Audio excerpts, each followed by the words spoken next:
अस्सलाम वालेकुम, I am doctor अना, फिजियोथेरेपिस्ट। आज का जो मेरा टॉपिक है उसका नाम है पल्मोनरी फंक्शन टेस्ट या पीएफटी। इसको हम एलएफटी इसलिए नहीं कहते क्योंकि लीवर फंक्शन टेस्ट को भी एलएफटी कहा जाता है। तो हम स्टार्ट करते हैं। सबसे पहले हमारे पास जो आता है पीएफटी में वो हैं types of PFT. Number 1 static lung function test and number 2 dynamic lung capacity test. ये टेस्ट होते हैं जो किसी मशीन के थ्रू जो है हम परफॉर्म करते हैं ताकि जो है कैपेसिटी या वॉल्यूम का पता चल सके कि लंग्स में कितनी है। तो जो स्टैटिक लंग फंक्शन टेस्ट है वो क्या है? Volume of the air that flows into और out of the lungs. Air का जितना भी वॉल्यूम है, ठीक है, जितनी क्वांटिटी है वो जो हमारे लंग्स में फ़्लो करती है इन एंड आउट, यानी कि ब्रीदिंग करते वक्त जो हमारे इन और आउट जितनी भी एयर फ्लो है उसका वॉल्यूम है उसे हम कहते हैं static lung function test. And number 2 पे आता है डायनामिक लंग कैपेसिटी टेस्ट। ये क्या है? बेस्ड ऑन टाइम और rate flow eight which air into and out of the lungs. यहाँ पे डिफरेंस क्या है? स्टैटिक लंग फंक्शन के अंदर वॉल्यूम का जिक्र किया गया है कि एयर के अंदर कितना एयर का कितना वॉल्यूम है, और यहाँ पे बताया गया है कि कितना टाइम लगता है। ये टाइम पे बेस करता है कि जो in and out of the lung का फ्लो है उसका टाइम ड्यूरेशन, इस पूरे साइकिल का जो टाइम ड्यूरेशन है वो कितना होगा। तो इसे हम कहते हैं डायनामिक लंग कैपेसिटी टेस्ट। उसके बाद हमारे पास आता है स्टैटिक लंग फंक्शन टेस्ट। उसकी भी फिर 2 टाइप होती हैं। Number 1 static lung volume and number 2 static lung capacity.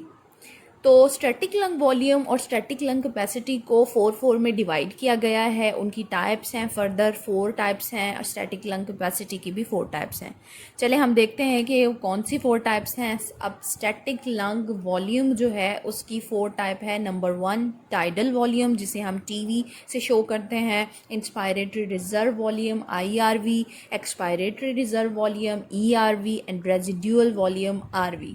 और स्टैटिक कैपेसिटी की बात करें, स्टैटिक लंग कैपेसिटी की बात करें तो inspiratory capacity IC, total lung capacity TLC, vital capacity VC and function residual capacity FRC। उसके बाद हमारे पास आ जाता है कि स्टैटिक लंग वॉल्यूम को अब हम पढ़ते हैं कि उसकी डेफिनेशन क्या है या किस तरीके से वो वर्क करता है। तो सबसे पहले हमारे पास जो टाइडल वॉल्यूम है, it is the amount of air that can be inhaled or exhaled during one expiratory cycle। तो आपको इससे भी अंदाज़ा हो गया होगा कि जितनी भी एयर की अमाउंट होती है जब हम इनहेल कर रहे होते हैं, ब्रेथ इन करते हैं या ब्रेथ आउट करते हैं नॉर्मली, तो उस टाइम ड्यूरेशन को या उस साइकिल को हम रेस्पिरेटरी साइकिल को कहते हैं टाइडल वॉल्यूम। जो बिल्कुल नॉर्मल है कि नॉर्मल रूटीन में जो हम ब्रीदिंग कर रहे हैं तो उसकी जो अमाउंट होगी उसे हम कहेंगे टाइडल वॉल्यूम। तो नॉर्मल अडल्ट जो वैल्यू है वो क्या है? 300 to 500। ज़्यादातर लोग मेंशन करते हैं कि 500 मिलीलीटर है, लेकिन यहाँ पे 300 500 इसी वजह से मेंशन किया गया है क्योंकि वेरी करता है। जो फीमेल हैं और मेल का जो रिस्पायरेटरी रेट है वो वेरी करता है, इसीलिए इसे 300 to 500 मेंशन किया गया है। और मिलीलीटर जो 500 है वो 0.5 लीटर कहा जाता है उसे, ठीक है। उसके बाद हमारे पास आता है inspiratory reserve volume. It is the volume of air that can be forcefully inhale after a normal tidal volume. Normal tidal volume यानी कि नॉर्मल ब्रीदिंग करने के बाद जो हम फोर्सफुली इनहेल करते हैं, यानी कि डीप जो है इनहेल करेंगे या डीप ब्रीदिंग करेंगे आपकी नॉर्मल के बाद, तो उसको हम कहेंगे इंस्पायरेटरी रिजर्व वॉल्यूम। जितना इंस्पायर करते वक्त हमारा जो वॉल्यूम है एयर का वो रिजर्व हो रहा है उसे हम कहते हैं इंस्पायरेटरी रिजर्व वॉल्यूम। तो अडल्ट वैल्यू इसकी क्या है? 1900 to 3300 मिलीलीटर है। अब 33 मिलीलीटर है तो हम इसे 3.3 लीटर भी मेंशन करते हैं। उसके बाद हमारे पास आता है एक्सपायरेटरी रिजर्व वॉल्यूम। ये भी बिल्कुल सेम है इंस्पायरेटरी रिजर्व वॉल्यूम के जैसे। बताया गया था कि फोर्सफुली इनहेल करेंगे आफ्टर टाइडल वॉल्यूम, और यहाँ पे बताया गया है कि it is the volume of air that can be exhaled forcefully after the exhalation of normal tidal volume। तो इसी तरीके से ये भी है कि हम जब नॉर्मल टाइडल वॉल्यूम करते हैं उसके बाद हम फोर्सफुली क्या करते हैं, एक्सहेल करते हैं, तो उसे हम कहेंगे एक्सपायरेटरी रिजर्व वॉल्यूम। तो नॉर्मल अडल्ट वैल्यू जो होती है वो कितनी है, 700 टू 1200 मिलीलीटर तक जो है ये वैल्यू होती है, और जिसे हम 1.2 लीटर भी कह सकते हैं। उसके बाद हमारे पास आता है फोर्थ पे residual volume. It is the volume of air remaining in the lungs after the maximal exhalation. Normal adult value क्या है, 1200 मिलीलीटर है, और रेजिडुअल से पता चल जाता है इसका मीनिंग। अगर आप सर्च करते हो या आपके माइंड में हो कि रिमेनिंग, इसका मतलब होता है रिमेनिंग, तो जो जितना हमने मैक्सिमल एक्सहेलेशन कर ली, ठीक, उसके बाद जो हमारे पास एयर का वॉल्यूम रह गया उसे हम कहते हैं रेजिडुअल वॉल्यूम।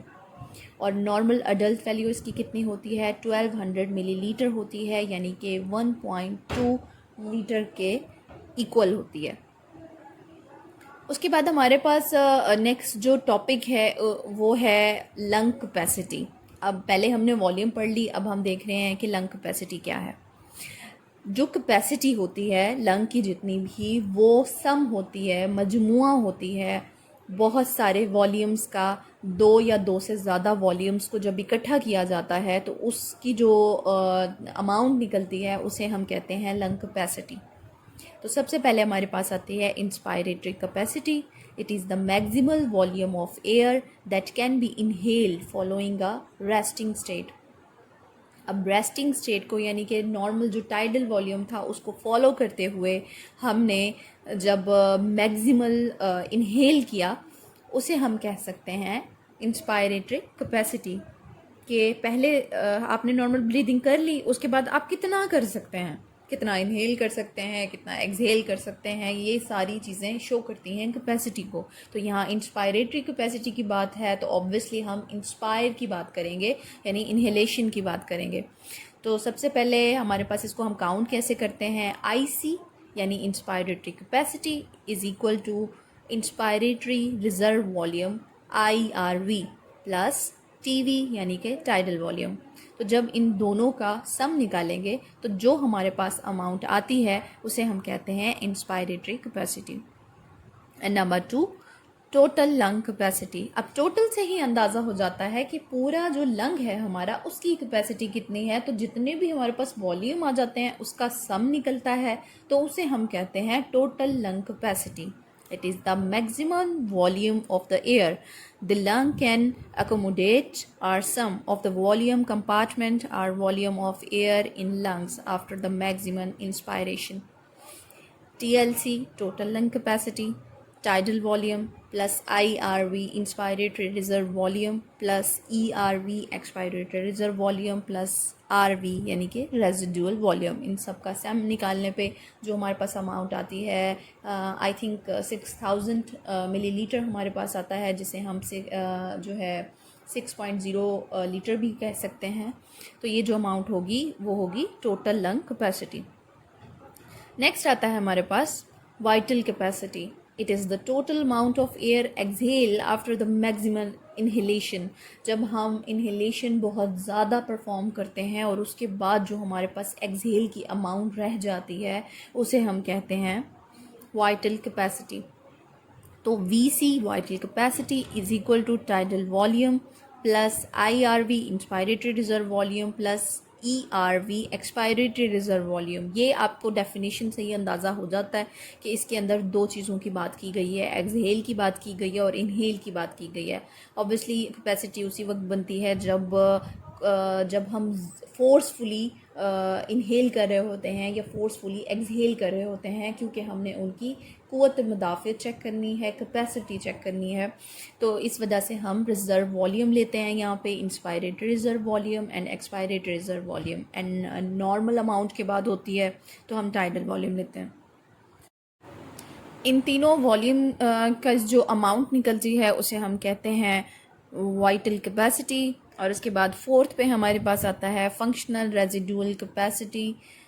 टॉपिक से ही अंदाज़ा हो जाता है कि इसमें क्या चीज़ बयान की गई होगी। रेजिडुअल यानी कि remaining, it is the amount of air remaining in the lungs at the end of the normal exhalation. Normal exhalation के बाद जो हमारे पास नॉर्मल यानी रिमेनिंग जो हमारे पास एयर रह जाती है हमारे तो हमारे लंग्स में, तो उसको हम कहते हैं फंक्शनल रेजिडुअल कैपेसिटी। और फंक्शनल क्यों कहा गया है? इसीलिए कहा गया है कि जब भी हम नॉर्मल इन्हेलेशन या एक्सहेलेशन कर लेते हैं और जो रिमेनिंग हमारे पास पीछे एयर रह जाती है और उसी रिमेनिंग एयर की वजह से लंग फंक्शन प्रोड्यूस कर रहा होता है या फंक्शन कर रहा होता है, उसको हम कहते हैं functional residual capacity. FRC is equal to RV residual volume plus expiratory reserve volume. इन दोनों का जो सम निकलेगा, ठीक है, कैलकुलेशन के बाद, तो उसे हम कहते हैं फंक्शनल रेजिडुअल कैपेसिटी। तो आज का मेरा यही टॉपिक था। आई होप कि आपको समझ आई होगी। बहुत सारी चीज़ें इसमें से जो मैं नहीं समझा पाई या आपके माइंड में क्लिक करता है कोई क्वेश्चन, तो आप मुझसे पूछ सकते हैं कमेंट बॉक्स में। इंशाल्लाह आपको उनका आंसर भी मिल जाएगा। और नेक्स्ट आप रिकमेंडेशन भी दे सकते हैं कि मुझे किस टॉपिक पे बताना है या आपको क्या टॉपिक जिसकी समझ नहीं आ रही। तो आई होप कि आपको मैं समझा सकूं, बता सकूं, आपकी हेल्प कर सकूं। इंशाल्लाह एक नए टॉपिक साथ फिर से मैं हाजिर होंगी। तब तक के लिए अल्लाह हाफ़िज़।